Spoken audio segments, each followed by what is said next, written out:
Olá, pessoal, tudo bem? Estamos aqui para mais um pouquinho de ciência. Hoje, física. Vamos falar do sujeito que é o dono da energia elétrica. Você não diz, esse cara deve ser importante, né? Porque olha aqui, ó, tudo que eu utilizo tem energia elétrica. Eu pego o celular, energia elétrica. Computador, energia elétrica. Acendo a luz, energia elétrica. Vou na cozinha, um monte de equipamento elétrico.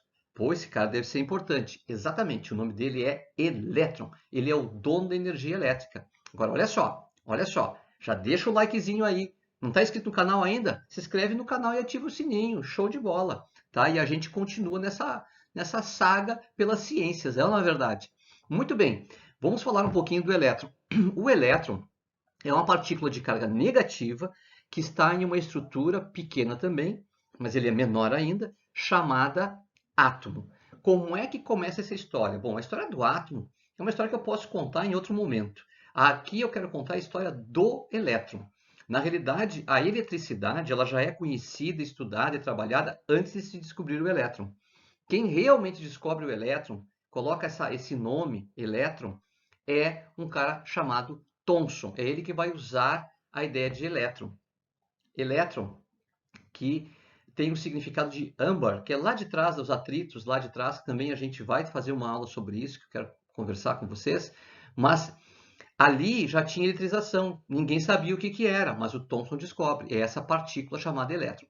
E aí vem a ideia. O Thomson fazia vários experimentos com vários tipos de matéria e observava que sempre era produzida uma mesma estrutura nos tubos de raios catódicos. Os tubos de raios catódicos, na realidade, produziam raios que eram, na verdade, elétrons em movimento. E foi o que ele descobriu. Aí ele ficou pensando, bom, se toda essa matéria aí que eu trabalho tem essa mesma estrutura, essa mesma partícula, então é porque ela está no âmago da matéria. E aí ele imagina que então ela está no formador da matéria, que é o átomo. E aí ele coloca o elétron dentro do átomo. Pela primeira vez nós vamos ter um átomo com estrutura elétrica. O primeiro modelo atômico é o modelo de Dalton, que explica muito bem as leis ponderais, as leis das reações químicas, etc. Mas o ser humano não conseguia explicar a eletricidade ainda. E a eletricidade estava. Benjamin Franklin estava lá empinando Pandorga, lá nos Estados Unidos, né, para verificar a eletricidade transitar. O Faraday já tinha feito vários estudos com eletricidade. Então estava na hora de descobrir quem era o sujeito da eletricidade. Né? Então, e é aí que surge o senhor Thomson, J.J. Thomson, J.J. Thomson, Joseph John Thomson. Esse cara aí, ele descobre o elétron em 1886. E sabe o que ele faz? Com aqueles estudos lá de raios catódicos lá tal, né? E aí ele pega e coloca este elétron no átomo. Como é que ele faz esse átomo? Ele cria um átomo que é uma esfera positiva e coloca os elétrons externos a essa esfera incrustados em sua superfície. Por que incrustados, professor? Porque aí fica fácil ele fugir para gerar a corrente elétrica. Fica fácil ele sair para gerar a corrente elétrica. A esfera positiva segura esses elétrons, mas alguns elétrons conseguem escapar e gerar corrente elétrica. O Thomson não explicava como isso acontecia, mas ele já estava tentando explicar e justificar a ideia da corrente elétrica. Ele mesmo, em 1905, alega que esse modelo que ele havia criado, ele era um modelo muito incipiente, ele era um modelo que não conseguia explicar muita coisa, mas que era o que ele podia ter feito naquele momento. Ou seja, ele introduz, ele coloca a ideia de um átomo com características elétricas e já um átomo, que significa indivisível átomo, um átomo divisível, porque partículas do átomo podem sair do átomo para gerar a tal de corrente elétrica, certo? Lembra que o elétron, então, ele foi colocado para ele a carga negativa. Tá? Isso é uma convenção. Tá? E a esfera seria positiva. Então, o elétron com carga negativa, pequenininho, com liberdade, ele vai gerar a corrente elétrica. Agora, tem muitas coisas que ele não consegue explicar e justificar. E é justamente um aluno dele, chamado Ernest Rutherford, que vai começar a tentar explicar melhor o comportamento do átomo e também vai nos ajudar a entender o comportamento do elétron. Em 1911, Geiger e Marsden, dois alunos que eram chefiados pelo Rutherford, realizam um experimento que era a ideia do Rutherford, que era bombardeamento com partículas alfa numa fina folha de metal. Normalmente usava o ouro, porque o ouro é bastante denso, 19,3 gramas por ml, então isso quer dizer que os átomos devem estar muito próximos no ouro. E aí o que aconteceu? As partículas alfa atravessavam aquela laminazinha de ouro, aquela películazinha de ouro, que a gente deve imaginar tipo aquele papelzinho alumínio que a gente usa para fazer assados, talvez mais fininho que ele ainda, e simplesmente as partículas alfa que saíam do átomo, que eles não entendiam muito bem ainda, elas atravessavam muito facilmente aquela matéria que parecia ser assim impenetrável. E aí vem a ideia do Rutherford de imaginar então um átomo que teria grandes espaços vazios. Porque se uma partícula é jogada contra uma estrutura densa como o ouro e ela atravessa, é um indicativo de que nós temos então um átomo que não deve ser maciço, como se imaginava o Thomson ou até o Dalton antes dele, uma esfera maciça, tipo uma bola de bilhar, como diziam do modelo de Dalton, né? Ou ainda o pudim, porque o Thomson já criou a ideia de que, como os elétrons tinham que ficar incrustados, a ideia de que não era uma massa assim muito rígida, né? Que era uma massa. E aí apelidaram o modelo de pudim. Sabe como é que é, né? A galera não perdoa, né? Apelidaram, o modelo do cara é um pudinzinho onde ficam as passas, pudim de passas. Olha só que louco. Pois é, e o Rutherford, como ele queria criar um modelo que tivesse muito espaço vazio, ele cria o modelo planetário. Modelo planetário em que ele vai ter duas regiões, uma região central chamada núcleo, uma região positiva e central chamada núcleo, e uma região chamada eletrosfera muito volumosa, aonde estão os elétrons. Região também externa, ele segue a mesma ideia do Thomson e coloca os elétrons nessa órbita externa, porque se ele está mais externo, ele está mais suscetível ao meio, ele está mais suscetível a poder dar as voltinhas dele, ela não é? E gerar a corrente elétrica. Então, primeira coisa do átomo do nosso amigo Rutherford é que tinha muito espaço vazio. Tá? A segunda coisa, que existia então essa região positiva chamada núcleo. E a terceira coisa, que os elétrons eram externos ao núcleo e giravam no entorno desse núcleo em órbitas circulares. O que acaba gerando um desenho que é mais ou menos esse aqui, ó. Então, Odone, só um pouquinho, os caras acabam descobrindo coisas sobre o átomo, que existe um núcleo. Mais tarde, 1919, o mesmo Rutherford aí acaba descobrindo uma partícula nuclear chamada próton. Depois, ainda mais tarde, ainda em 1932, é descoberto o tal do nêutron. Mas a primeira partícula descoberta foi o elétron. Então, quer dizer que o átomo é uma estrutura formada por próton, nêutron e elétron, sendo que próton e nêutron têm muita massa e estão no núcleo, e os elétrons têm pouca massa, mas têm muita liberdade. Estão nessa região volumétrica, nessa região grande, aí com grande grau de liberdade.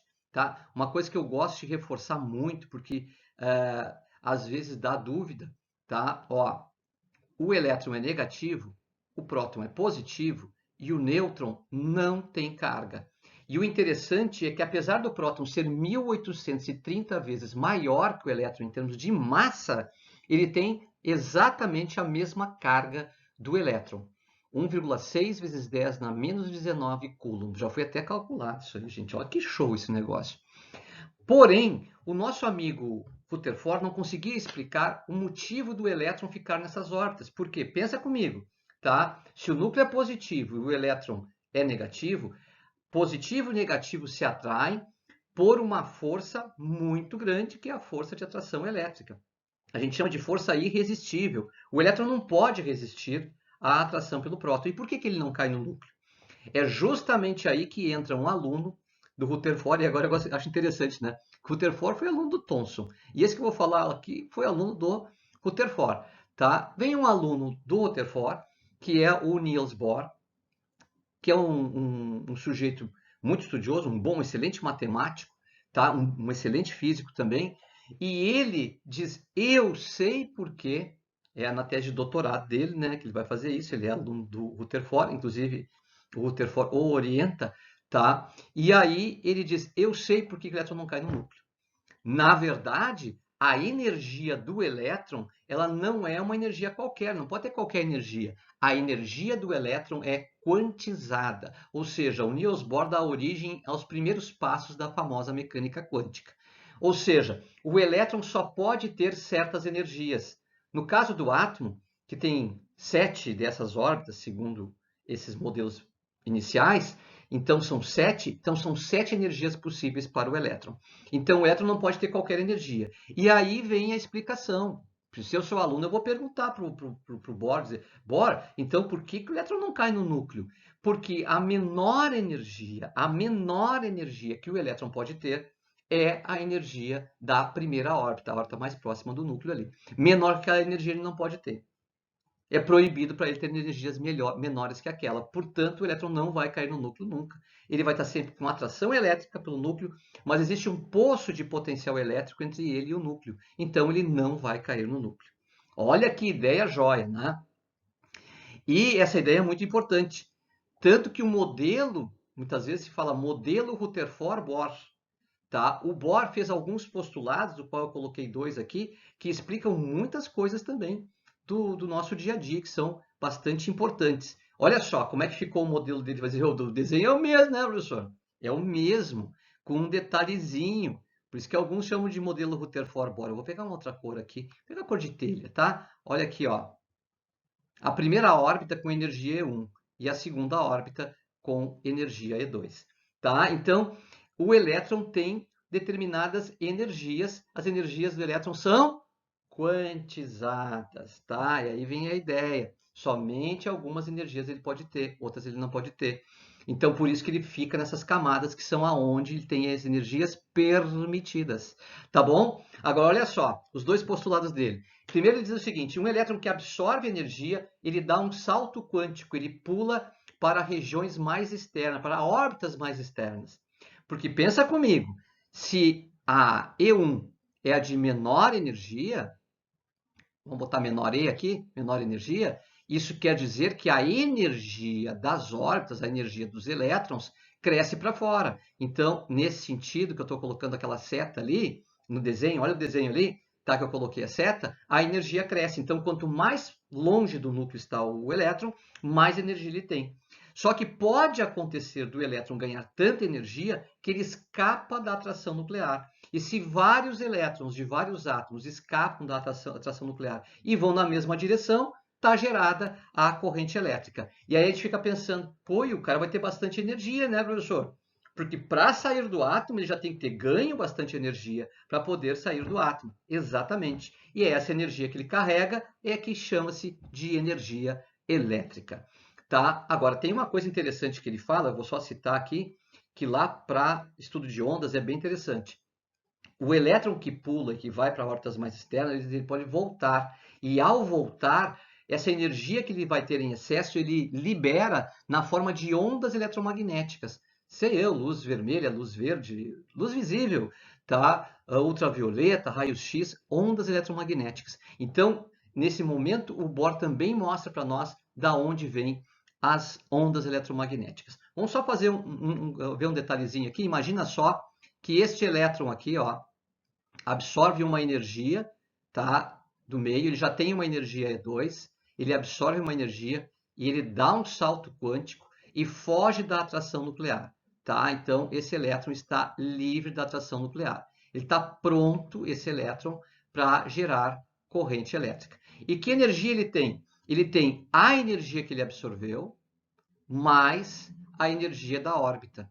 Tá? Então ele agrega energias e ele tem então bastante energia. O que a gente faz no sistema elétrico? Que a gente pega o elétron com bastante energia, rouba um pouquinho da energia dele, transforma em outro tipo de energia e devolve ele de novo com menos energia. Essa é a ideia. A gente vai tirando um pouquinho da energia elétrica da energia do elétron. Legal, pessoal, viu? O elétron tem casinha que é o átomo, tá? A ideia de que ele pode escapar do átomo é importante. A mecânica quântica nos ajuda a entender e a explicar isso. Bom, eu queria dizer para vocês que tem um livro meu na Amazon, tá? Que fala sobre a evolução do pensamento científico e conta muitas histórias dos modelos atômicos de 1808 a 1913, mostrando como há uma evolução do pensamento da ciência neste assunto específico, tá? Então vá lá na Amazon, entra lá na Amazon, tá? Procura, bota lá Odonis Água e vocês vão encontrar esse livro aí, tá? Ele é um livro que vai contar melhor essa história para vocês, tá? Vai contar com minúcias e detalhes bem interessantes, tá bom? Se você chegou no vídeo até aqui, eu agradeço muito, muito, muito, muito. E tem que dar o likezinho. Se veio até aqui, tem que dar o likezinho, né? Dá o likezinho aí, tá? E fique com Deus. E até nosso próximo encontro, onde a gente vai trabalhar ou física ou química. Bom, não sei. Ou talvez falar de curiosidades sobre alguns cientistas, como por exemplo, o Rutherford ou o Bohr, sei eu, tá? Nos 5 absurdos lá. Tá bom? Pessoal, até a próxima.